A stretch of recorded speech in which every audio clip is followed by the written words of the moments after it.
Hello, everyone. Today is Friday, December 24th, 2021. 300 RDF officers complete Basic Special Operation Course. This article is taken from the New Times.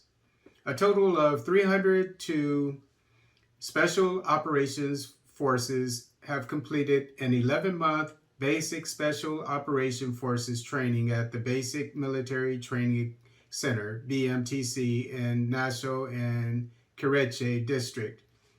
And that's a very long course uh, for a military course to go on for a year. That's like special forces training. And that's basically what it is. Only it's just done in the Rwandan way. And in case you didn't know, Paul Kagame is a military man. He had training in military intelligence. He went to the United States and received training. And so, yeah, he. Uh, this is, I'm sure, his baby.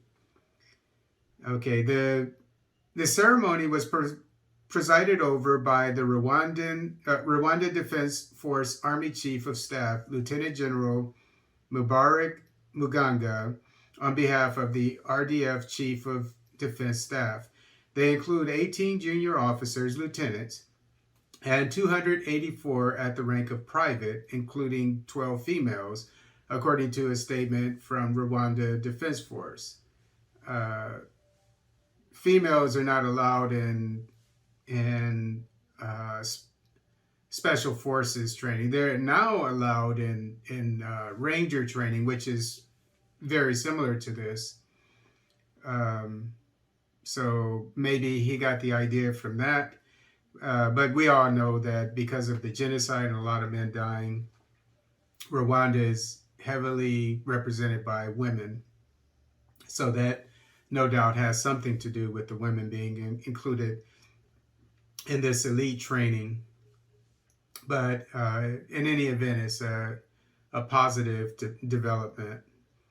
And I noticed that most of the trainees were uh, low, not low, but well, let me say low-ranking um,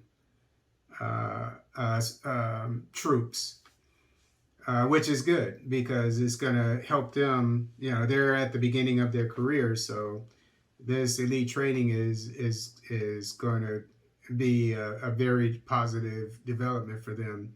And I might add that the lieutenants, they're at the very beginning of their careers as well. So this is training is obviously cleverly done uh, to train troops at the beginning of their careers.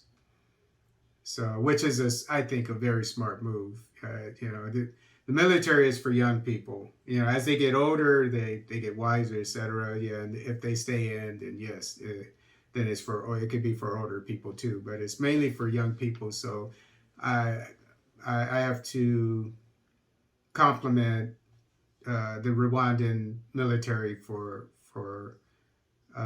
training its troops at such an early stage of their development.